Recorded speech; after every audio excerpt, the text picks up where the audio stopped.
Hello everyone, this video is about the fact that we can see why the problems we're having today are happening. In the last video, if you thought, what, they're causing the Israel-Palestine war just to accelerate the global timescale, before the Russian-Ukraine war, the relationship between the superpowers seemed to be finally settling down.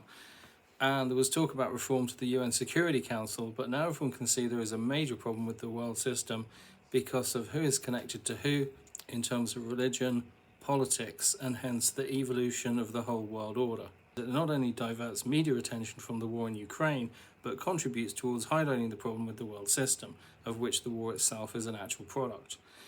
Pressure in the system, it seems, drives the world forward. At each stage, we need a solution to the problem of the last, and the Anthropocene is creating a bottleneck if we consider the issues of our current period compared to the amount of systematic change that needs to occur.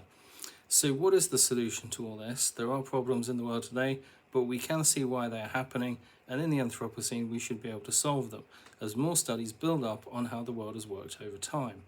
So in this video I've used my usual sources like news agencies and Wikipedia to cover the way the philosophy of the postmodern age has evolved, so we can see how its ideas are becoming those of the Anthropocene.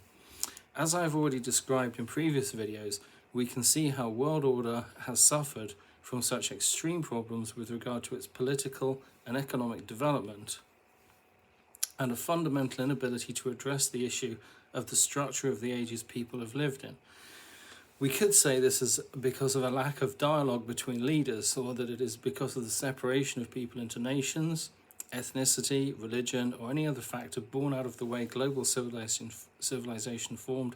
and this obviously affects the way the situations around the world are developing. The problems we have today thus do not look so absurd when we think about this type of thing happening in the ancient world, and we all know about the injustice and senseless persecution in the Middle Ages, but in the modern periods you'd think we'd be getting it right. In many ways we are creating a better world because of improvements in technology, legislation, and people's general level of intelligence, but we are still suffering from problems related to the way in which the whole shape of global civilization has evolved. To fully understand the postmodern era then, we must go back to the philosophical roots of the age, out of which its traditions developed. Renaissance humanism in the early modern period was the time when people learned to think more for themselves about the new monetary and moral ideas which emerged with the rise of scientific ideas and the central power of the Catholic Church being challenged by the Protestant Reformation.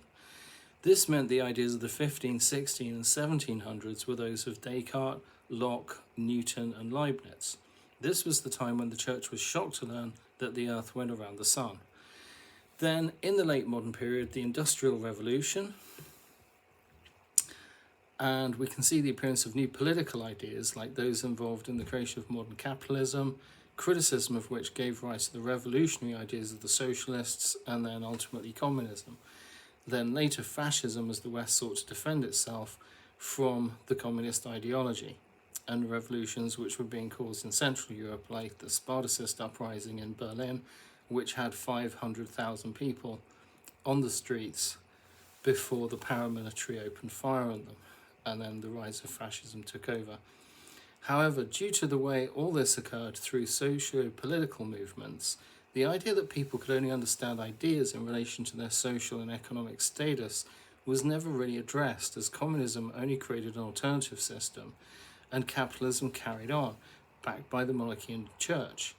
Then fascism blew up into World War II,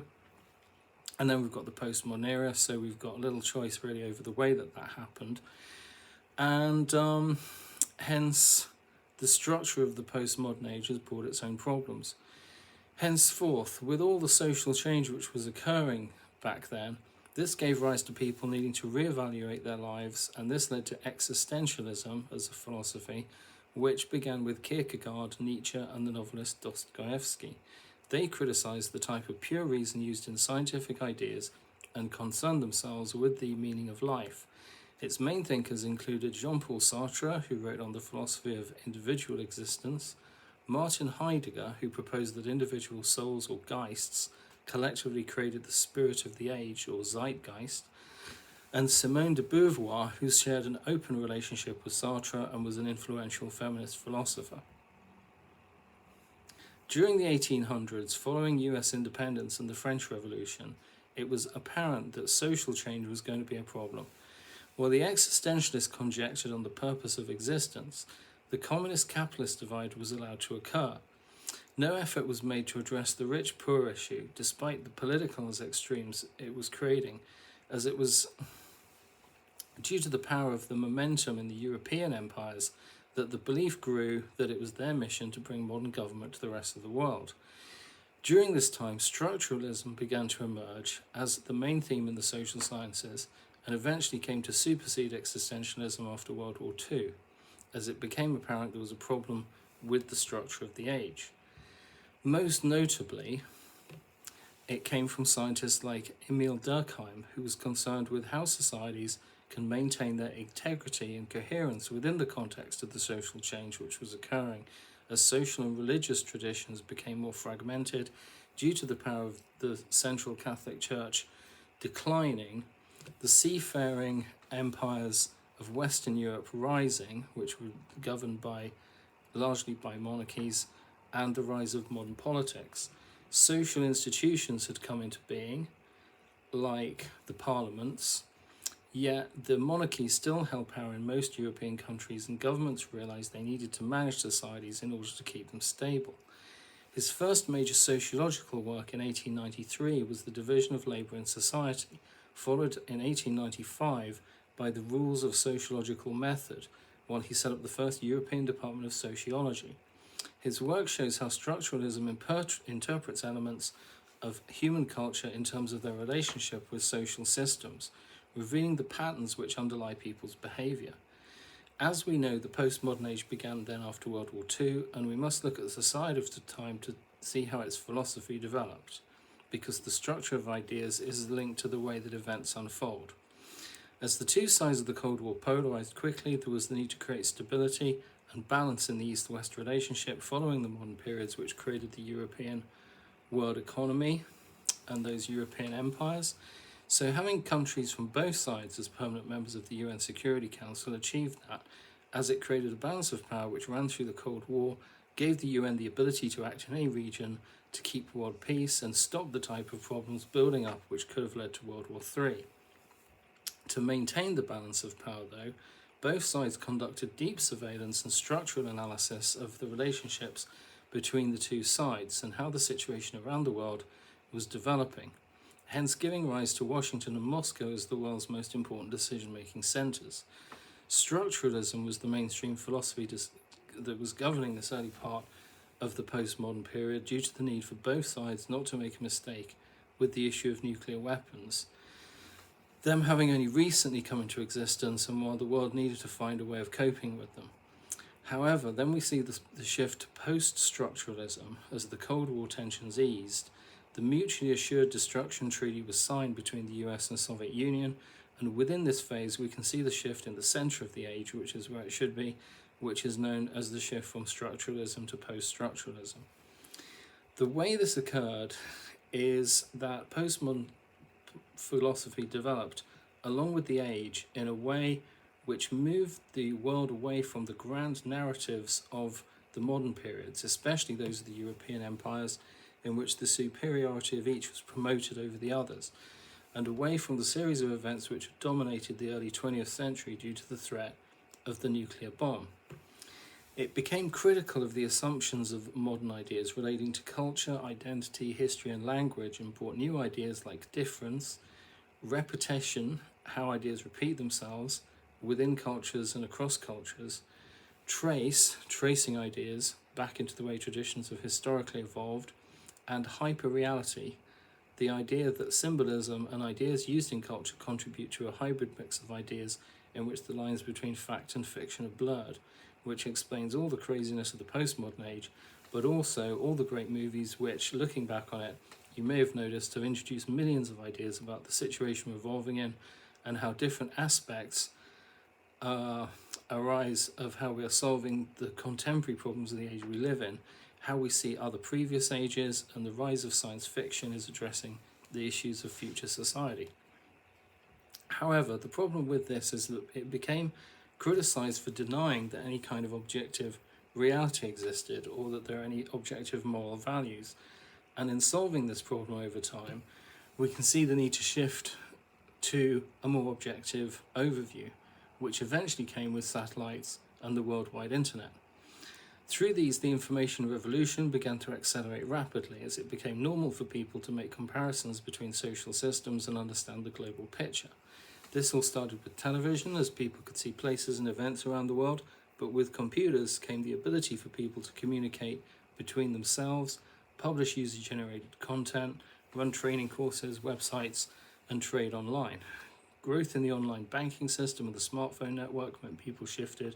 from the personal home computer to being able to make business transactions on the move. So while structuralism survived after World War II and the Cold War polarization of capitalism and communism meant that it had a role in maintaining social cohesion, in the 1960s it became under attack mainly from French intellectuals such as historian Michel Foucault, Jacques Derrida, Marxist philosopher Louis Althusser, and literary critic Roland Barthes. Through their work, they refer to structuralism as they developed out of it, but became known as the post-structuralists. Jean-Francois Lyotard, who defined postmodernism as the postmodern condition being an incredulity towards meta-narratives. Jürgen Habermas, whose work focuses on the foundations of epistemology and social theory, the analysis of advanced capitalism and democracy in a critical social evolutionary context,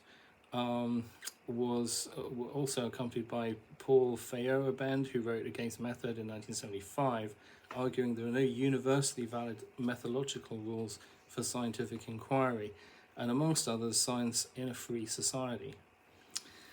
Thomas Kuhn was an American historian and philosopher of science who particularly influenced me as I was directed towards reading certain books by Dr. Paul Sheeran, an economics lecturer who writes on economic bubbles and later became the head of the Department of Business at the University of Winchester. His 1962 book, The Structure of Scientific Revolutions, was influential in both academic and popular circles as it introduced the term paradigm shift, which has since become popular in the English language for a term meaning a shift in the way of thinking. He proposed that science has moved through stages whereby a currently accepted model of the universe has been challenged by new discoveries, such as when we discovered the Earth goes around the sun, and this has caused a paradigm shift which manifests as a revolution in the way science sees the world. Hence, we have relatively long periods of what he calls normal science, with scientific revolutions occurring periodically as new discoveries are made. Thus, it is said that he established the fact that there is no single truth about the universe which works according to an objective criteria, which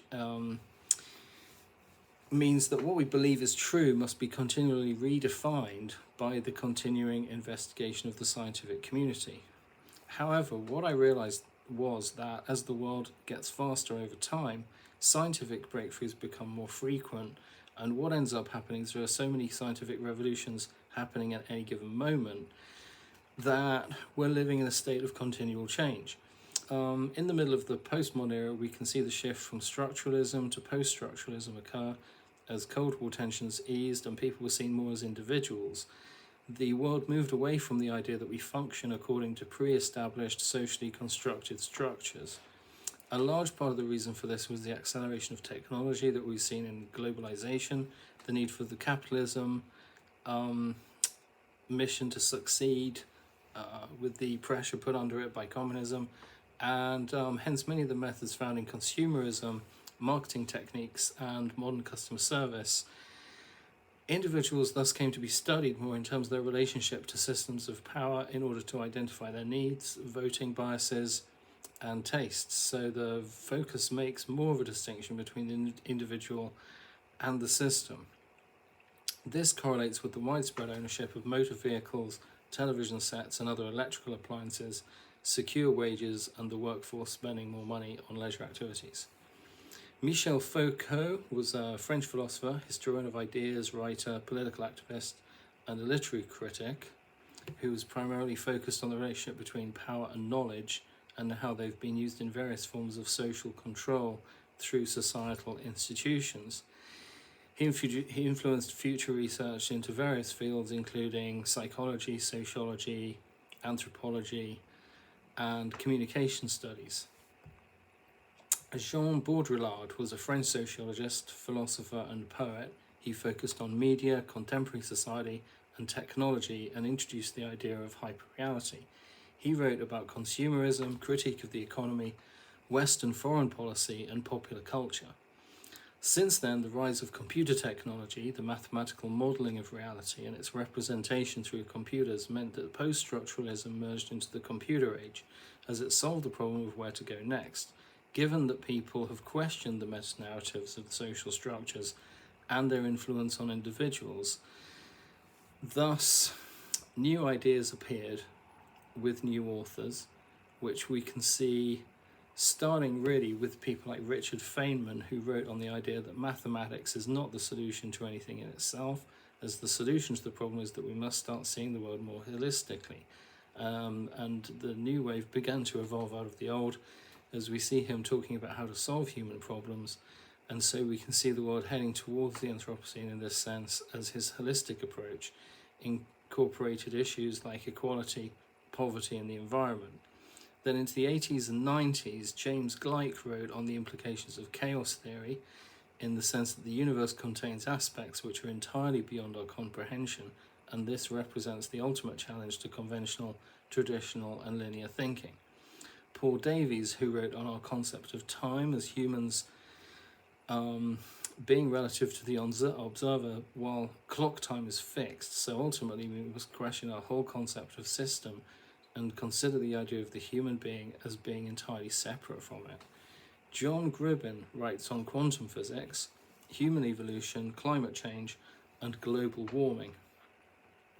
But it was the French philosopher Bruno Latour who ultimately concluded about this phase that there are so many options available to people right now in terms of lifestyle and technology that people must learn to find the right direction for themselves. And so we can see a more organized humanity emerging through the age when we learn to adapt to digital technology. And this leads us to the question of humanity as a whole. Hence, we can see ourselves evolving through the postmodern age in a way in which we are solving the problem of each phase as we go along. But we only have so many people connected to computers, and many are left behind with little or no access to the information systems which many of us take for granted. So in other words, many people never went through the technological revolution, and with the focus on a computerized global system and the need to solve the problems of each phase in a way that we could not do before the postmodern era because we didn't have any control over the events which happened then, we've had to exclude a lot of people already, and points of view which lie outside of that, which is the system, which is what enabled terrorism to portray itself as a humanist issue, and due to the way the world works keeps changing in a way in which we simply solve the problem of the last phase. This is what led to the war of the global war on terror as the solution. So that's how we entered the phase when humanity did not realize it had a problem with the system itself. So while the Ukraine-Russia war looks mysterious, and some people are even saying Putin's gone completely mad, all the people involved really know what's happening, especially the government analysts surrounding the Security Council. And it's all about the balance of power between the two sides, owing to the continued expansion of NATO, which happened after the Cold War and during the war on terror. So what's the solution to the problem? Well, this is now emerging then through the multipolar environment, in terms of listening to more people's views, the listening government, the enabling government. It would be wrong for global governments to seize control of the situation and only tell people what they need to know, because this is the new world order which everyone feared the most. And it would mean that most people would not even go through the shift to the Anthropocene, even though the world's great leaders would believe that they are creating it for all humanity, and their regional subordinates would just follow along, agreeing in an educated way with every decision they made. So in the next video, I'll be looking at how the world is changing to solve the problems that we have now, as we are literally approaching the Anthropocene in the next few months. And I'd just like to finish this video by saying that for this reason it's important that people know what happened at this time, because it may never have to come out what happened during this time. If the world's governments can find a way to keep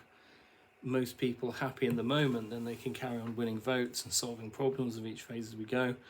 and letting the discussion in high society determine the ideas for the next phase. So therefore most people will be just as ignorant about the ages we lived in as they were in the Holocene periods. And when we really need to be learning to think for ourselves, because this is precisely the shift that we need to create the Anthropocene, because of issues of equality and human rights and who has the control of the ideas process. So in other words, there are perhaps billions of people who in this lifetime may never find their way out of the Holocene period, as new policies and procedures are designed in a way which simply lets them carry on just the way that they are. Some people believe that governments are benevolent for not telling people about what is happening,